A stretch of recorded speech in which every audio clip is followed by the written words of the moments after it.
ठीक है, तो ये चैप्टर कहाँ से स्टार्ट है? जैसे मॉलिक्यूलर रेंज, एक मॉलिक्यूल दूसरे मॉलिक्यूल को कितने डिस्टेंस तक अट्रैक्ट कर पाता है, उस डिस्टेंस को मॉलिक्यूलर रेंज बोलते हैं।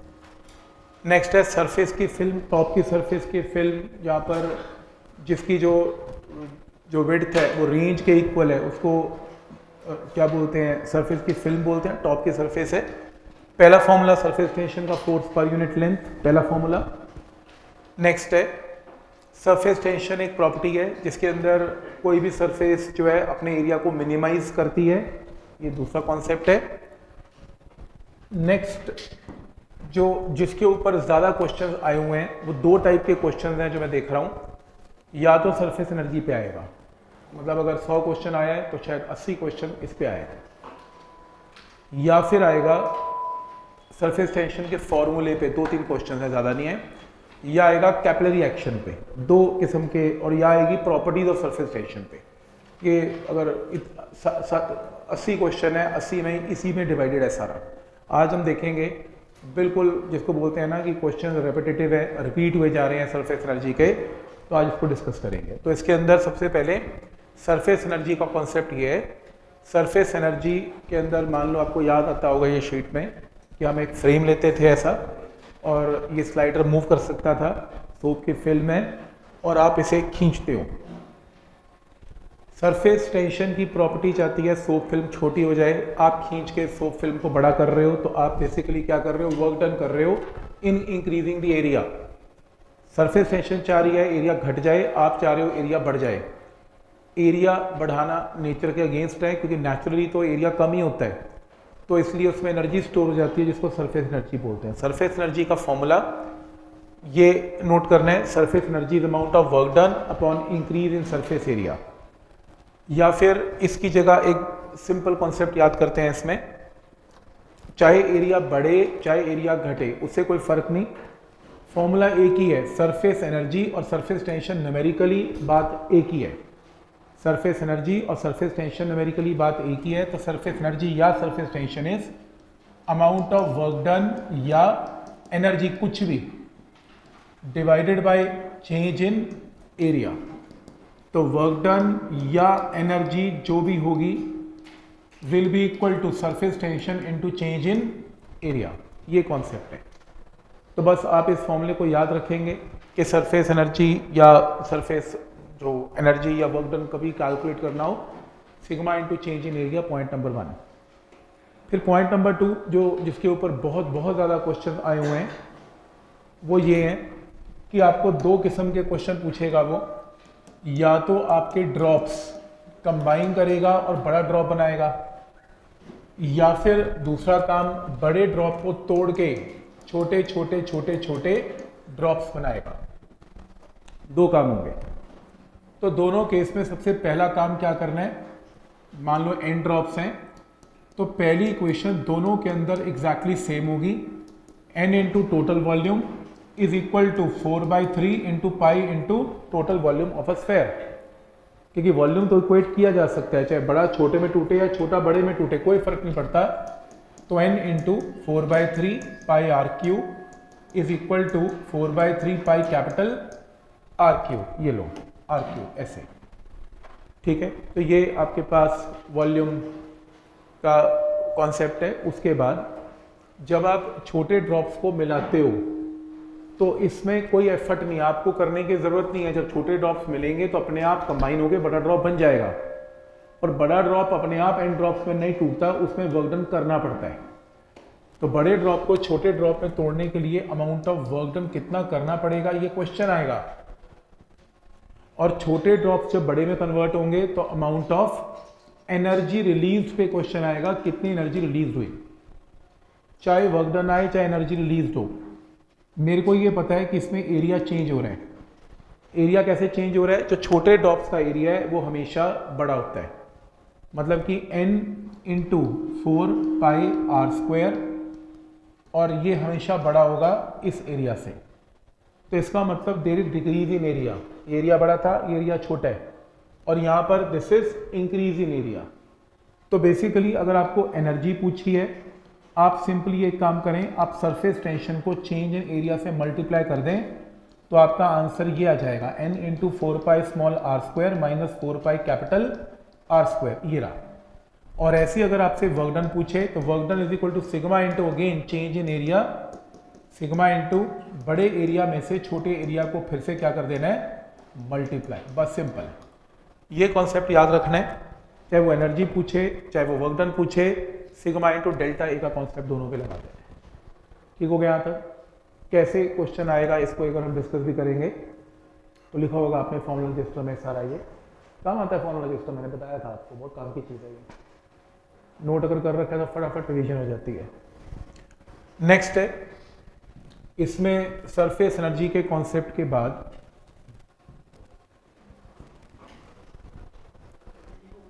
नेक्स्ट था, जैसे एक ये ऐसे क्वेश्चन भी बहुत आए हुए हैं, एक स्लाइडर है और यहाँ सोप की फिल्म है, और जब ये सोप की फिल्म की बात करता है, सोप की फिल्म अपने एरिया को कम करेगी, पानी का ड्रॉप है वो भी अपने एरिया को कम करेगा, है ना। पानी के ड्रॉप में एक फ्री सरफेस है, फ्री सरफेस का मतलब जो पानी का के मॉलिक्यूल्स हैं वो एयर के कांटेक्ट में है, उसकी उतनी फ्री सरफेसेस है।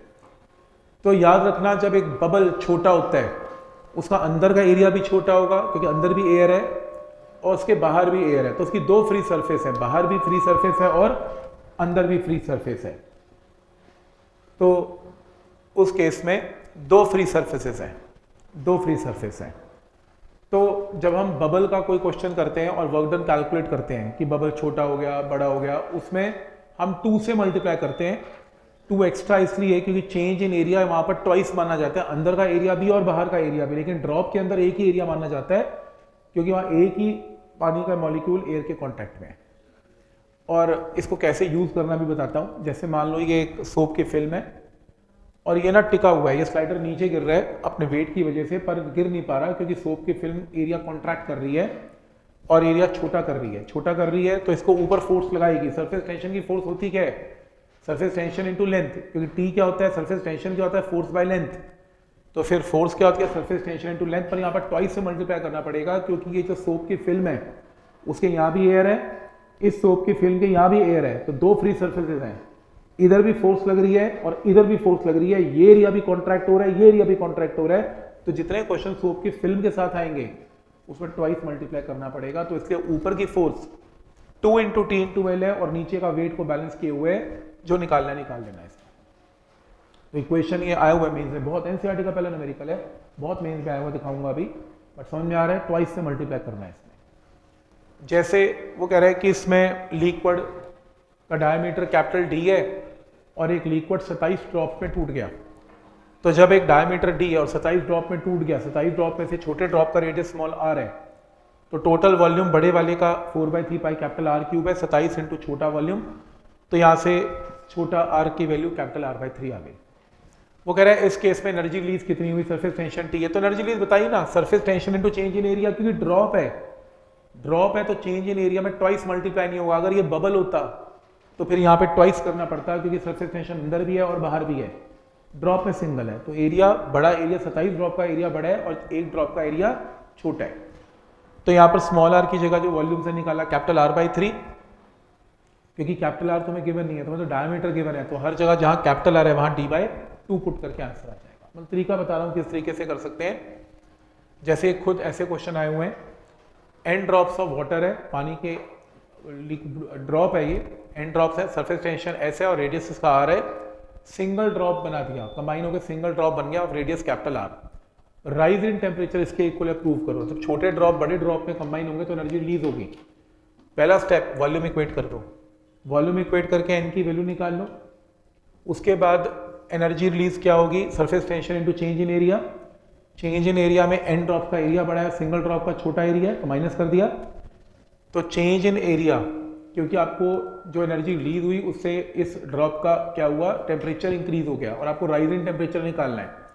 और जब टेम्परेचर इंक्रीज होता है तो आप क्या करते हो, तो चेंज इन जो एनर्जी रिलीज है equal to mc delta theta, क्योंकि ये कैलोरीज में है, क्योंकि ये जूल में है, तो बराबर इक्वेशन बैठ नहीं सकती, तो जूल को कैलोरी में कन्वर्ट करने के लिए J से डिवाइड, और स्पेसिफिक हीट की वैल्यू क्या है, 1 कैलोरी पर ग्राम पर डिग्री सेल्सियस। तो ये स्पेसिफिक हीट की वैल्यू है वाटर की। तो यहाँ से इक्वेट करके क्रॉस मल्टी, और वॉल्यूम ये मास किसका, ये बड़े ड्रॉप का मास है। बड़े ड्रॉप का मास क्या है, बड़े ड्रॉप का volume into density of water 1 है। क्रॉस मल्टीप्लाई करके डेल्टा थीटा की वैल्यू आ गई। बस यहाँ से सिंप्लीफाई करना है, कुछ नहीं करना। यहाँ से सिंप्लीफाई करके 4 पाई को कॉमन निकाल लिया, 4 पाई से 4 पाई कैंसिल भी हो गया, तो ये टर्म आ गई। और फिर कैपिटल आर क्यूब को इससे डिवाइड कर दिया और n को रिप्लेस कर दिया, ऊपर जो वॉल्यूम से निकाला था बड़ा R cube by small R cube. इसको सिंप्लीफाई करके चेक कर लो, छोटा और बड़ा आर, ये रिजल्ट है।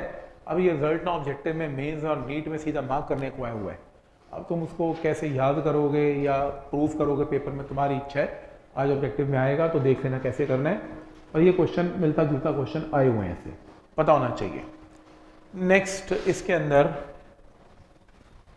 जो अगला कॉन्सेप्ट है वो है प्रेशर का कॉन्सेप्ट है। सबसे पहले एक्सेस प्रेशर।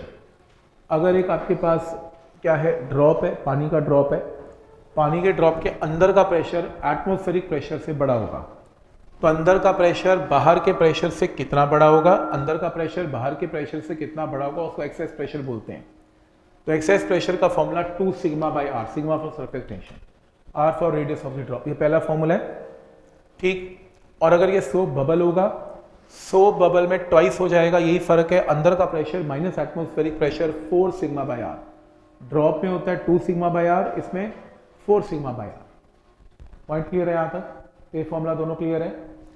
नेक्स्ट है, अगर आपका बबल किसी लिक्विड के अंदर है, अगर आपका बबल लिक्विड के अंदर, अभी क्या प्रॉब्लम है, लिक्विड के अंदर जाने से बबल की एक ही फ्री सरफेस है अंदर, बाहर तो है नहीं, सिर्फ अंदर की फ्री सरफेस है।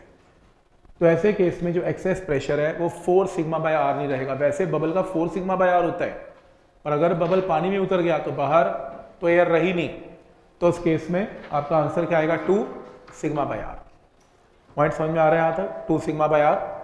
तो अगर बबल h डिस्टेंस नीचे है, अगर बबल h डिस्टेंस नीचे है पानी के, तो एक्सेस प्रेशर वैसे क्या होता है, 2 sigma by R. Excess pressure होता है 2 सिग्मा बाय आर, और प्लस ऐड हो जाएगा पानी का प्रेशर कितना, एच रो जी। तो 2 सिग्मा बाय आर और एच रो जी, और इनसाइड का pressure minus atmospheric pressure is जो है एक्सेस प्रेशर। तो एक्सेस प्रेशर ये तो होगा ही होगा, और साथ में पानी भी प्रेशर लगाएगा एच रो जी। तो अंदर का जो प्रेशर होगा वो P atmospheric plus 2 sigma by R plus H rho G हो जाएगा। ऐसे मेंस में बहुत सारे क्वेश्चन आए हैं, आज ये भी आज ऑब्जेक्टिव में मिलेंगे आपको।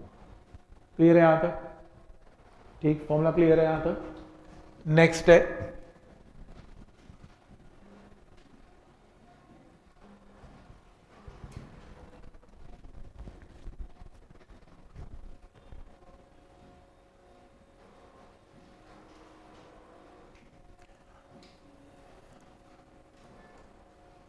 ये मैंने बता दिया, जो जहां पे प्रेशर बड़ा होता है उस सरफेस को कनकेव बोलते हैं। जैसे ड्रॉप है, इस सरफेस को कनकेव बोलते हैं। बाहर की सरफेस जहां प्रेशर कम है उसे कन्वेक्स बोलते हैं। तो रूल है, कनकेव का प्रेशर कन्वेक्स के प्रेशर से बड़ा होगा, यानी कि इनसाइड का प्रेशर आउटसाइड के प्रेशर से बड़ा होगा। इनसाइड कनकेव माना जाता है, आउटसाइड कन्वेक्स माना जाता है। तो ये कनकेव कन्वेक्स ऐसे बता रहा हूँ, कल को ऑब्जेक्टिव आ जाता है जिसमें यूज करता है कनकेव कन्वेक्स, तो कंफ्यूज नहीं होना, इनसाइड कनकेव है, आउटसाइड कन्वेक्स है।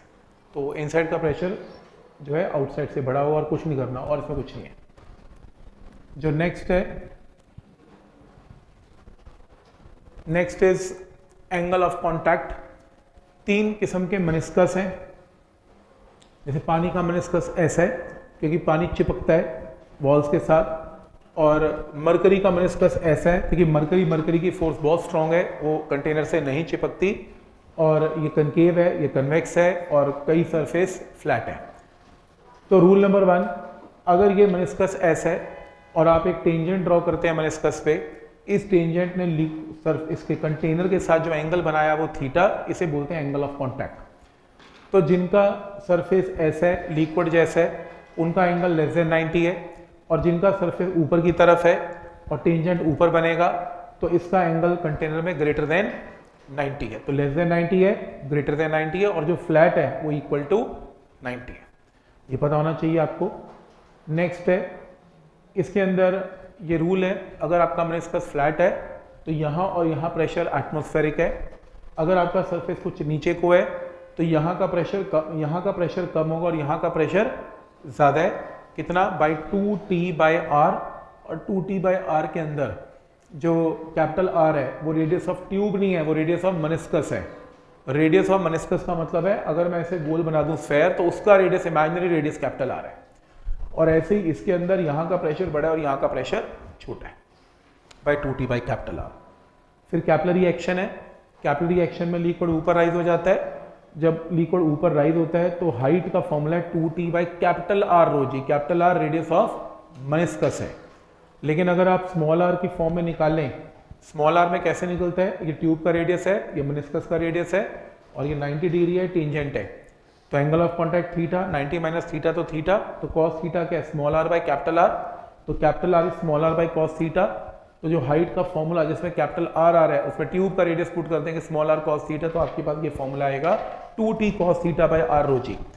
तो जिन क्वेश्चन में आपको मेनिस्कस का रेडियस चाहिए उसमें तो फॉर्मूला ये यूज कर लो हाइट का, बड़ा R, 2T बाई बड़ा R ρg। इसमें capital R radius of meniscus है, ठीक, पहला फॉर्मूला। और जिनके अंदर ट्यूब का रेडियस चाहिए तो उनके अंदर फॉर्मूला यूज करेंगे 2T cos theta by R ρg। दो फॉर्मूले। और लास्ट, अगर कैपिलरी इनसफिशिएंट लेंथ की आ जाएगा क्वेश्चन, अगर इनसफिशिएंट लेंथ की है तो उस केस में h into R is a constant. अगर हाइट कम होगी तो रेडियस ऑफ मेनिस्कस बड़ा बनेगा, और अगर हाइट ज्यादा होगी तो रेडियस ऑफ मेनिस्कस कम बनेगा। तो ये h into R is a constant का कॉन्सेप्ट याद रखेंगे। इसके ऊपर थ्योरी के बहुत क्वेश्चन आए हुए हैं इन स्टेटमेंट्स पे। अफेक्ट ऑफ कंटामिनेशन, अगर कोई डस्ट या ग्रीस या ऑयल पानी में डाल दिया जाए तो सरफेस टेंशन घट जाती है, कम हो जाती है। इम्प्योरिटी से सरफेस टेंशन घटती है। नेक्स्ट है हाईली सॉल्युबल सब्सटेंस जैसे sodium chloride increases the surface tension of water, जो अच्छे से घुल जाते हैं। स्पेयरिंगली सॉल्युबल सब्सटेंस लाइक फिनोल या सोप, इससे सरफेस टेंशन रिड्यूस हो जाती है। बहुत आता है सोप के ऊपर क्वेश्चन, सरफेस टेंशन घटती है। नेक्स्ट है अफेक्ट ऑफ टेम्परेचर, बहुत आता है। Surface tension of liquid decrease with increase in temperature, घट जाती है टेम्परेचर बढ़ने से। और लिक्विड जीरो हो जाती, सरफेस टेंशन जीरो हो जाती है खास टेम्परेचर पे, जिसको क्रिटिकल टेम्परेचर बोलते हैं, ठीक। तो नेक्स्ट है जब दो बबल्स कंबाइन होते हैं और टेम्परेचर कांस्टेंट है, एक शॉर्टकट है ये। अगर टेम्परेचर कांस्टेंट है, बबल्स कंबाइन हो रहे हैं, तो P1 V1 plus P2 V2 P into V। Please इसमें जब बबल्स कंबाइन होते हैं अकेला वॉल्यूम इक्वेट मत कर देना, प्रेशर इंटू वॉल्यूम का कॉन्सेप्ट है। तो P1 V1 plus P2 V2 P into V। और अज्यूमिंग कि ये वैक्यूम के अंदर कंबाइन हो रहे हैं, वैक्यूम के अंदर एटमॉस्फेरिक प्रेशर नहीं होता, तो इसलिए बबल का वैसे प्रेशर डिफरेंस क्या होता है? P inside minus P atmospheric pressure 4T/R। और अगर वैक्यूम है तो एटमॉस्फेयर तो होगा ही नहीं, तो इनसाइड का प्रेशर पुट कर देंगे 4T/R और वॉल्यूम 4/3πr³। सॉल्व करके आपके पास यहाँ आंसर आएगा। आप प्लीज ये फॉर्मूला याद करें, सिर्फ जब दो बबल कंबाइन होकर एक बबल बनेगा तो R का फॉर्मूला नोट कर लें, √R1² प्लस R2², बात खत्म। अगर मान लो दो बबल्स आपस में टच होते हैं तो छोटे का प्रेशर बड़ा है, क्योंकि प्रेशर होता है 4T/R, इसका R छोटा होगा, उसका प्रेशर बड़ा है। तो प्रेशर बड़ा है, इसका प्रेशर छोटा है, तो ये कॉमन इंटरफेस आ जाएगा।